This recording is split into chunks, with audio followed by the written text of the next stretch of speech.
tonight, I'm going to go over something that I know we've done here before. It's just a specific type of meditation. It's kind of it's almost like an advanced technique of meditation beyond, sometimes we talk about concentration, like deep concentration as being like an advanced type of meditation. Like, we use the word jhana, different levels of jhana, different levels of concentration. And that is true. That is considered a deeper practice, a deeper aspect of meditation. When we purposely go into that concentration, and basically what we're doing is shutting out the outside. Where in a way we're kind of, you can almost say forcing it, forcing it out, but not really, because we're concentrating on an object that is not related to worldly conditions. It's not related to the world. And so if we do that and we do it correctly and we practice that, we come into these deeper states. And if it's practice, we can do that regularly. So we all have, it's like we all have the ability to be deeply, deeply concentrated.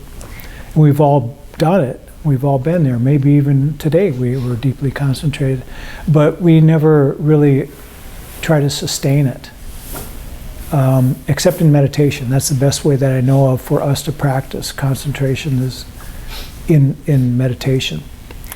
And so those are considered deeper practices, but the practice that I'm going to talk about a little bit tonight, and then we can try it, is not really related to concentration, although it does, just like every meditation practice, it does take a lot of meditation, or a lot of concentration. Every meditation practice involves concentration. And this one does as well, but the practice involves really relinquishing the world that we know it. And what I mean by that is, anytime that we meditate and there's some aspect of me or my, or the worldly condition, my past, my future, the stuff out here as being my world or the world, or even my body, my thoughts. Anytime any of that is a part of our meditation, it really subtracts from the experience of meditation. So ideally speaking, and this isn't always going to happen, but ideally, when we sit in meditation, the first thing that actually leaves the experience is the body. Unless we're doing some kind of a pranayama or some kind of a practice where we're actually working with the body, the first thing that should leave is the body.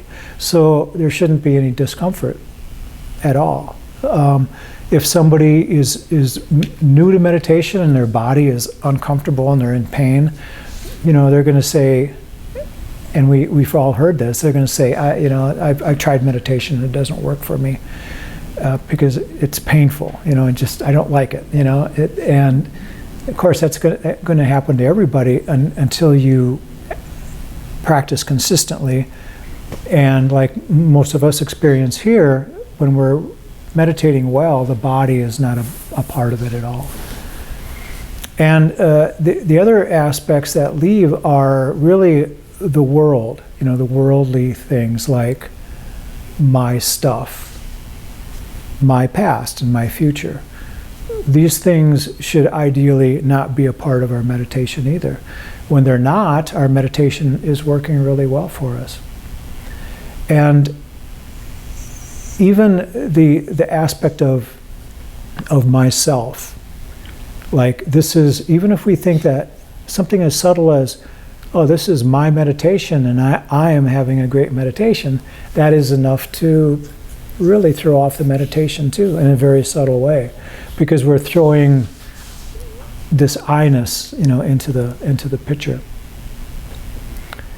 And, we don't really talk a lot about manifesting and how to create, in our world. We don't talk a lot about that in here anyway, but I do believe that we are manifesting, creatures, we can manifest, we can create, and sometimes not purposely, sometimes it just happens, sometimes things are going really well for us and we desire or want something and it happens very easily for us. And usually when that happens is when we don't get in the way. When we put out an intention and then we get out of the way. We just forget about it and then it manifests. It works for us. And this is very much the same thing with this type of meditation and the kind of message that this kind of meditation can put across is that when we are completely open, when we are not getting in the way of our progress, we're not getting in the way of the success of our meditation, if you will, it goes very, very good. It goes very well for us. We've all had experiences where we're struggling in a meditation practice, and that's because, quite frankly, like I am struggling. There is a part of I that is struggling in it. But if that I wasn't there, there wouldn't be any struggle. Wouldn't be any difficulty. And so this meditation, I'm not sure. I was going to try to get a chance and look through this and find the best way to present this tonight, but I didn't get an opportunity to do that.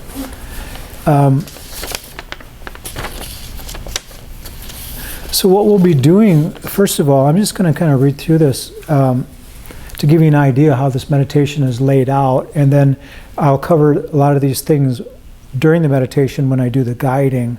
So I'll do some guiding for about 15 or 20 minutes, and the rest of it will be in silence. Give us an opportunity to work with this in silence, individually. So first of all, we want to take the attention off of our body, and we want to go from, right now we feel like we are somebody, like I am somebody, but we want to actually go from that to nobody, being a nobody. And it's kind of a play of words.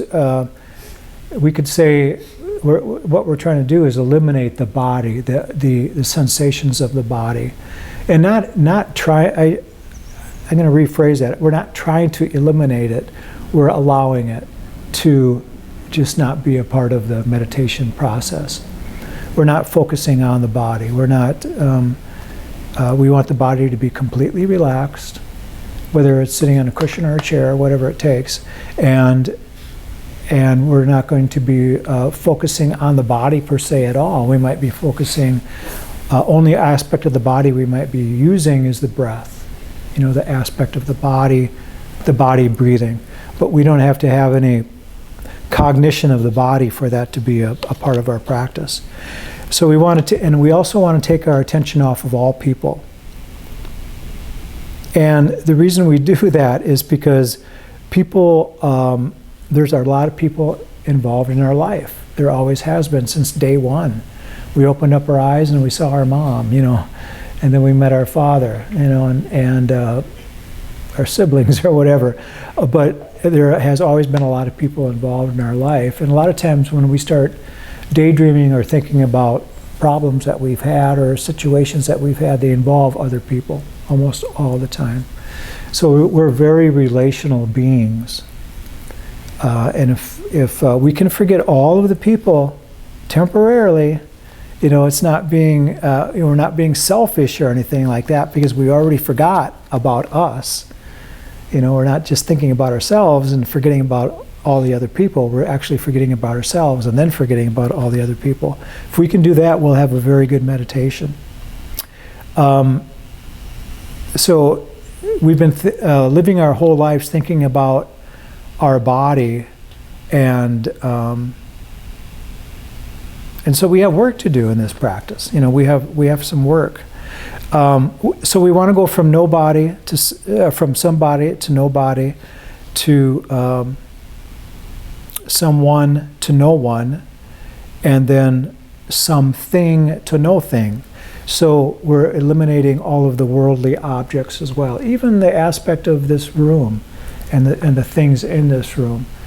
We want to forget about our car or our flat tires or what, all of that stuff. We want to forget about our pets momentarily too. And if we can, we'll have a good meditation. I'll work on that. Yeah, good. It does take work. It does take work. And, it's not, if we could just say, if I can snap our fingers and everybody forget about their body and their other people and their things and their pets and everything, I would be a very busy person. Any of us would be if we could just, have people forget about things like that. So the result of the practice is there's no body, no one, and no thing.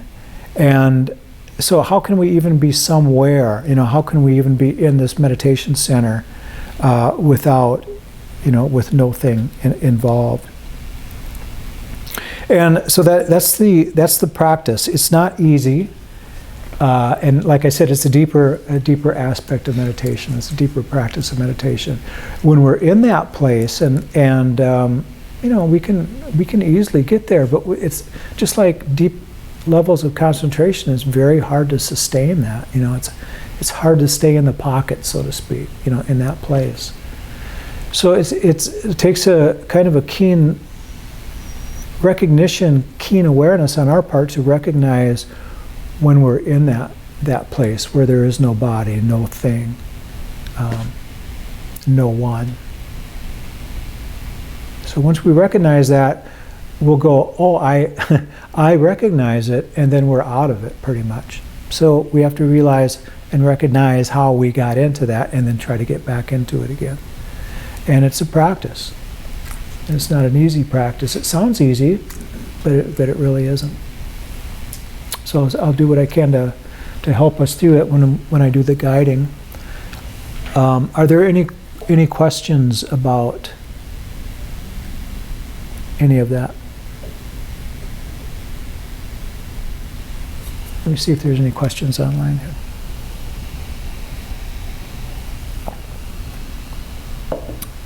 If I could see. I think my phone's getting smaller. I think that's what the deal is.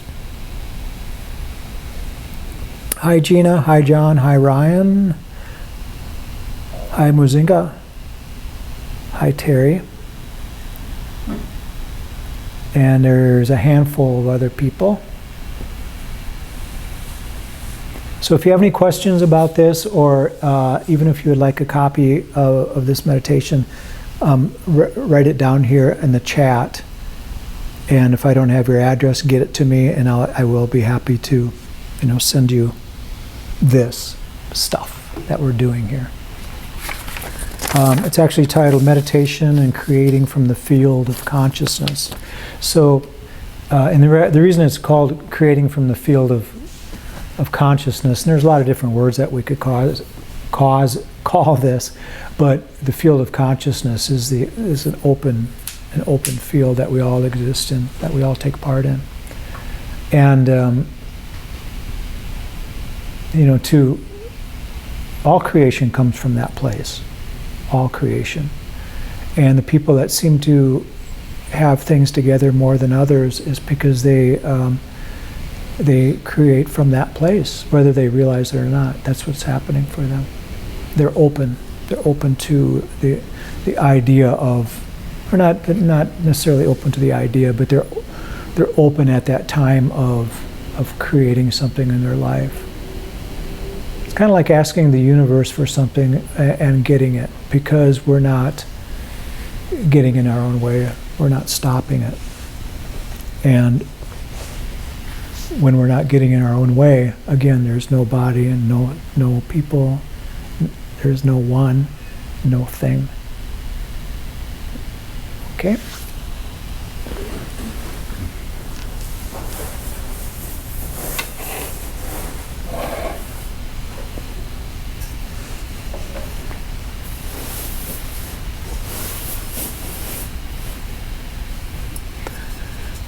Please make yourself comfortable.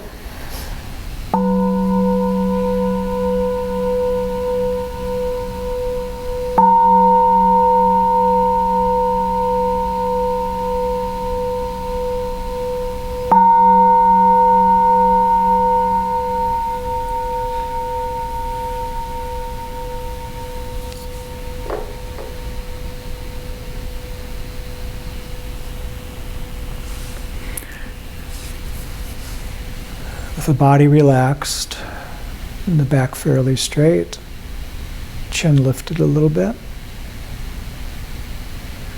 Just bring your attention to the breath or some aspect of the breathing. Notice how that feels. And try to relieve yourself of any worries, anything from the past, or any anticipation or ideas of how the future might be, or how you want it to be.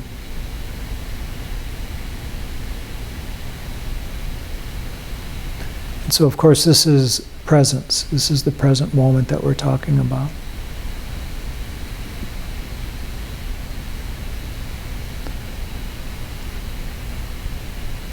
And we don't have to know anything about the present moment in order to rest in that,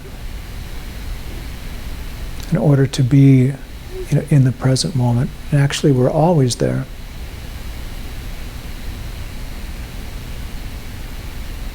That's the only place that anything happens, is the present moment. And it's just the mind, only the mind, that seems to favor the past and the future.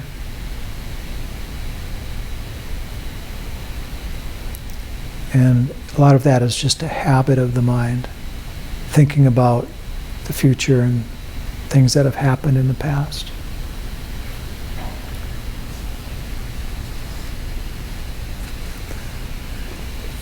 And so meditation is really a practice of letting go.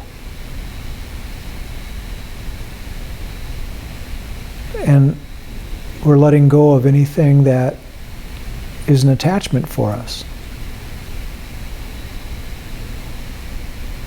And when we look at our life and everything involved in it, most everything could be seen as an attachment or experienced as an attachment, especially when we're consciously trying to rest in this vast field of consciousness, we could call it.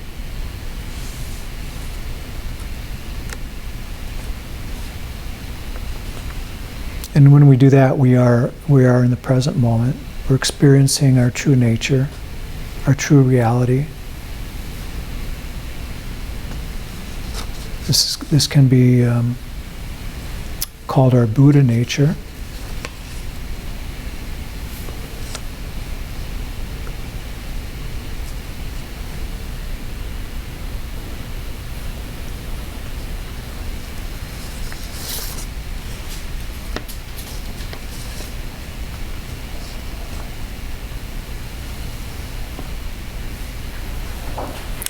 So this is a meditation practice. It could also be called going beyond the self.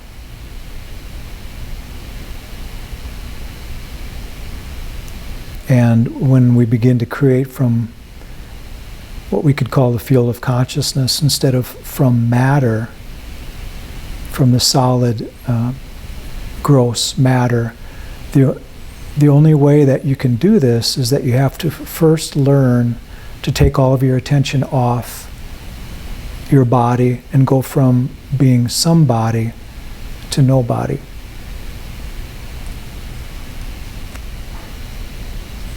This isn't necessarily easy, as mentioned. If there's any tension felt in the body or any stiffness in the body, just set the intention now to let it go. That it's not going to be a factor in this meditation. And you can tell yourself for the next 30 minutes that the body is not going to be a part of this. It's going to be completely relaxed. No tension, no stress, no discomfort, no pain. Not even any fatigue. We can all be thankful and grateful for the body. It's our vehicle. It's what got us here.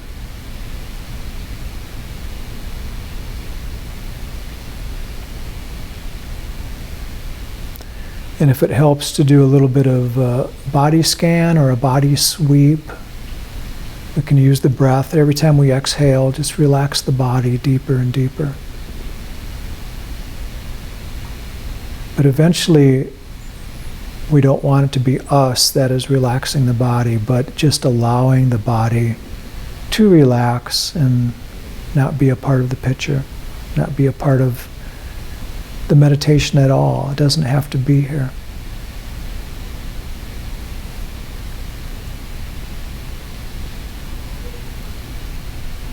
And so if we're able to take our attention off our own body,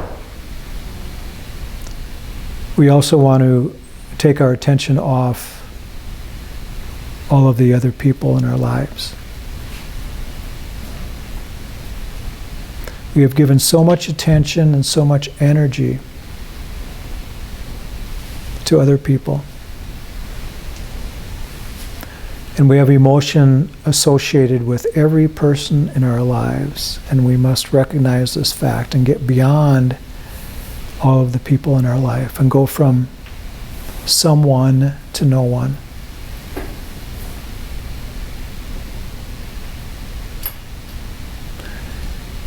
And again, we can just remind ourselves that perhaps we're just going to apply this and practice this for the next 30 minutes. We're not going to forget all the people in our lives and permanently. It's not the idea. But for this formal practice of meditation, we want to forget about our own body and the people in our lives. And if we can do this, we will see how wonderful our meditation can be.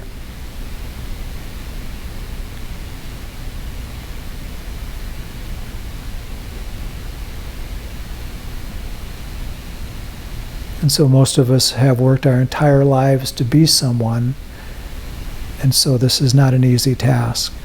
That's expected.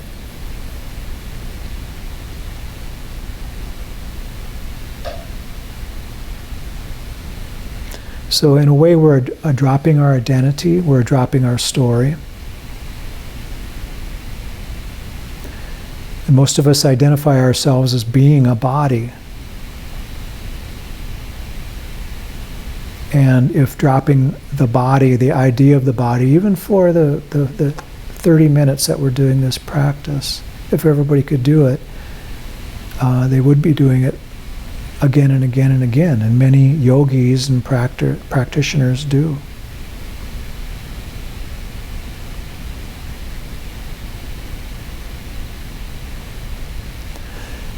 And now next we have to go beyond all the things in our life, our cell phone, computer, cars, literally go from ownership of something to ownership of no thing.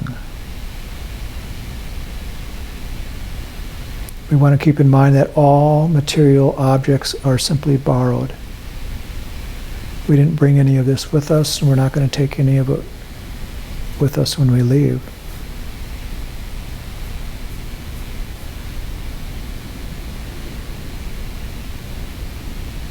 So everything, regardless of our beliefs, everything is here for us to use for this time around. And so we can take our attention off of all these different things, including the places that we're at, the places that we work at, the places that we live, even the place that you're now sitting in. And so we go from nowhere or somewhere to nowhere.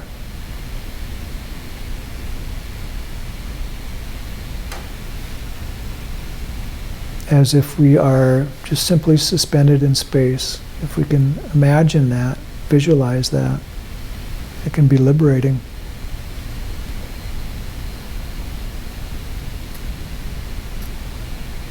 So the result is there's nobody, no one, and no thing.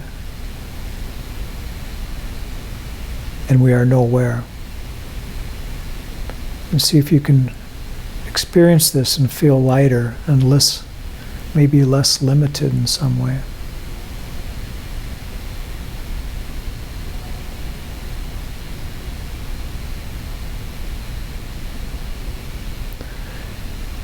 And so we have to stop thinking about the predictable future and the familiar past.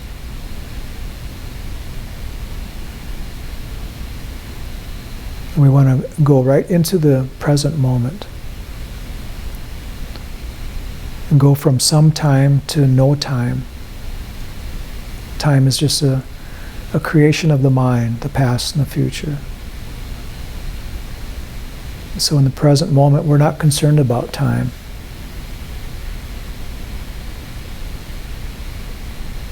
It's just this single moment. No forward, no reverse.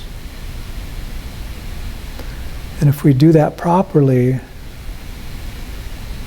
we can become what we could call pure consciousness. And once we're pure consciousness, we're taking all of our attention off of the three-dimensional reality that we often relate to.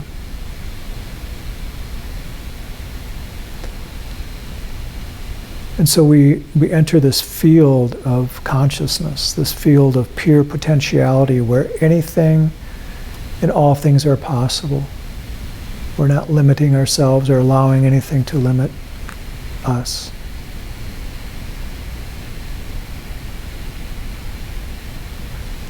We've taken all of our attention off of everything material,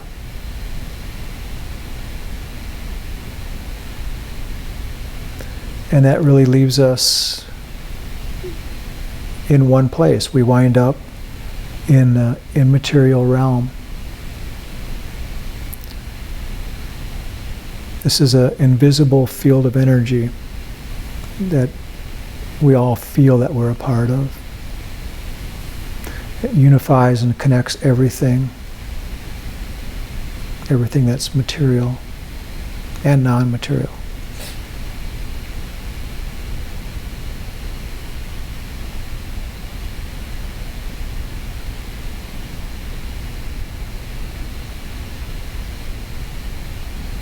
And in this place, in this field, there is nothing more that has to be let go of. There's nothing more that has to be surrendered. And that's why it feels limitless. And this is a place that we can actually create from. And if we're living and creating from the field, we combine a clear intention with an elevated emotion, and we feel connected.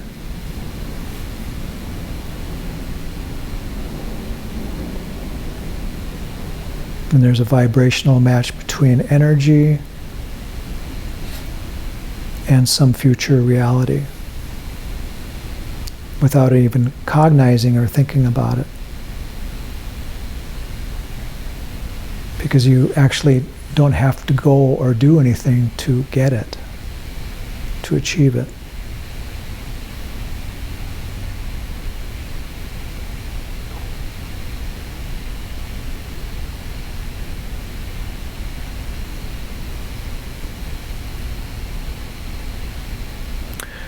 So we go from someone to no one, and go beyond all the things in our lives. Go from something to no thing. We stop thinking about the future and the past. We go from somewhere to nowhere. And we see ourselves as pure consciousness. And this is called going beyond the self. Getting past the selfing.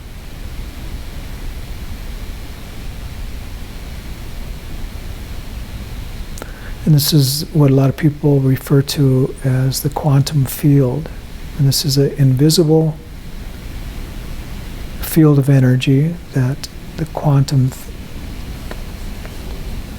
scientists, the quantum physics can identify.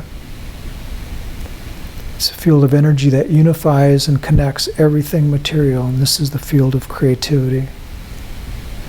And all you have to do is simply rest there and be complete.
Bring the palms together in front of us, in front of our hearts, if you like.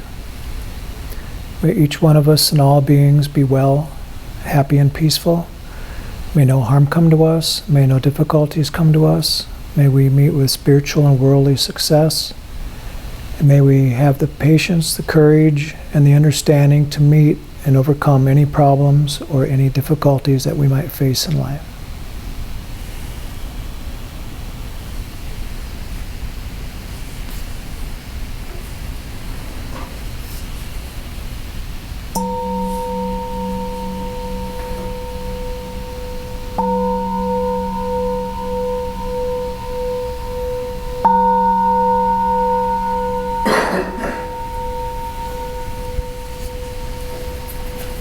Thank you. So we went from hopefully nobody, from somebody to nobody, to someone to no one, to something to no thing, and somewhere to nowhere. And in doing so, we technically should have found lots of peace.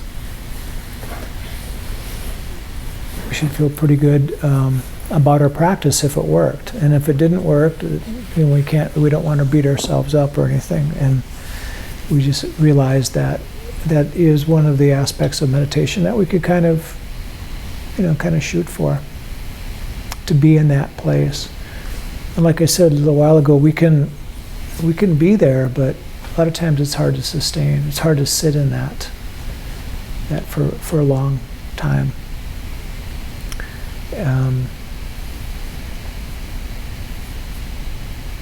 In Buddhism, it's called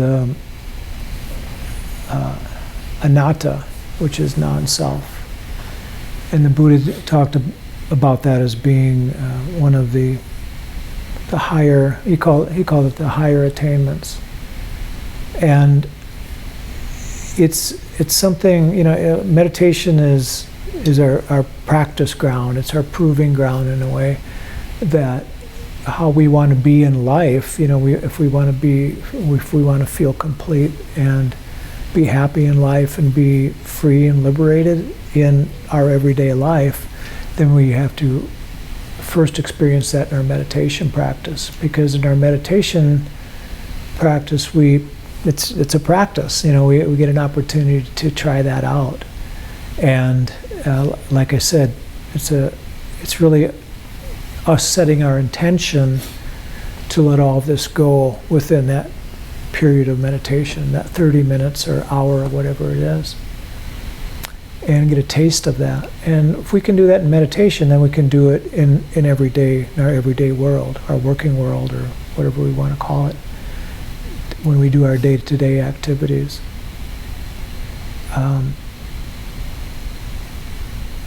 But even in our day-to-day activities, it's a practice as well. It can be. How is it different from emptiness? It is. That is emptiness. It is emptiness. Yeah. Okay. Yeah, it's technically there's different ways to define emptiness, but if we lived without material essence, if we were able to mentally step away from our material world, that would be emptiness, which means empty of the body as well, empty of the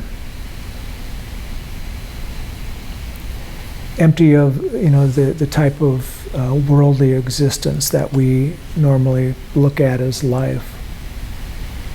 And if we can step away from that and rest in that emptiness, it's actually a richness of life. We're not missing anything. We're actually we're embodying our true essence, and it gives us a taste of how our lives can be beyond materialism and actually beyond this kind of existence. So we often wonder what will it be like when we die, and Some people believe in a soul. Some people believe in other words, other things, we could call it and stuff. But if we can experience this presence and this existence now without the materialism, without the material realm, the worldliness, even the worldliness of the body, and that's as close as we can really experience what it would be like to live without the confinements of this body, having to drag this stuff around and all of this stuff, Humans are funny, not only humans but animals too, but when we experience something, it could be something that we experienced 20 years ago, but now it's a part of us. And we drag it around. We drag all these experiences around with us. That's neither good nor bad, but it's a burden. It's a lot of work. And it's true with the body as well. And so if we want to understand what it's like to, what it might be like to live or not live, but be in a different realm after this experience, whether it's that space in between lives, if we believe in going from one life to another or whatever it might be, it would be this kind of practice, of emptiness or selflessness, however we want to define it, whatever we want to call it. And again, it's that field of consciousness. It's like abiding in that field of consciousness where there's just that pure potentiality or that energy, quantum field. So many different words that we could apply towards it.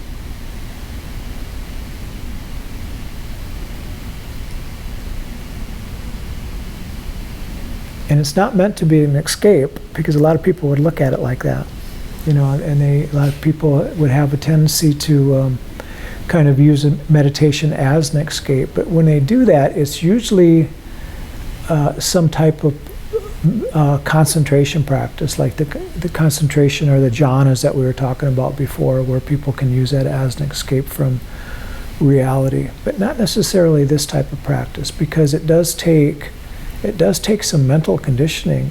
You really have to have a trained mind to abide in nothingness. And in concentration, we're focusing our mind on something to part the waters, to forget, in matter of speaking, the past and the future, so that we're not concerned about that.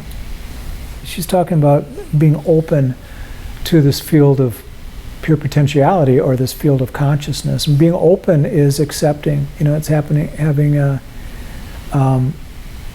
openness is being in the present moment. It's resting in that present moment. It's not saying I am not present right now because my mind is in the past or my mind is in the future. It's being here right now and being willing and open for this moment. So it's that present moment awareness. That is that openness. That's a good question, because I didn't really clarify that, but that is being open in the moment. Wouldn't it also be to understand that it exists? If we don't think it would exist, we wouldn't be there. Yeah. And how specifically is this different than a jhana concentration practice? Because jhana, we're focusing on a specific object. Like the breath? Like the breath, okay. Yeah, or even a visualization, that doesn't mean that concentration doesn't work for this. I mean, we can concentrate and then realize that we're doing this type of practice. So when my mind was running like a squirrel, do I use the breath to bring it back, or how do I? Yeah. Okay. Yeah. So, gotcha. Yeah. There has to be some practice that, because I was kind of questioning that. I'm like, well, who's that thought that's running away? Yeah. Everybody here who's doing that. And Yeah, the there other is the presence of the moment at this point. The- That was just going on in my head. the other way to practice is just keep reminding ourselves that am I experiencing the body? I mean, is there an experience of the body, or am I thinking? Anytime I'm thinking of someone else, or something else, or if there's the experience of being somewhere, because none of those fit into this. Right. And so it's being aware that that is happening, and if it is happening, then this type of meditation, I guess we could say, isn't really working, and we come back into that, and we can use the breath, to come back into the present moment, but we wouldn't necessarily have to. We could just abide in the presence. And that's kind of beyond words. I can't really say that, I can't really say how to do that except to being aware that we're not in that, which is being aware that we're not in that presence is noticing that I'm focusing on my past or the future or the body or somebody else or something, that. The trick is to do that without thought. Yeah.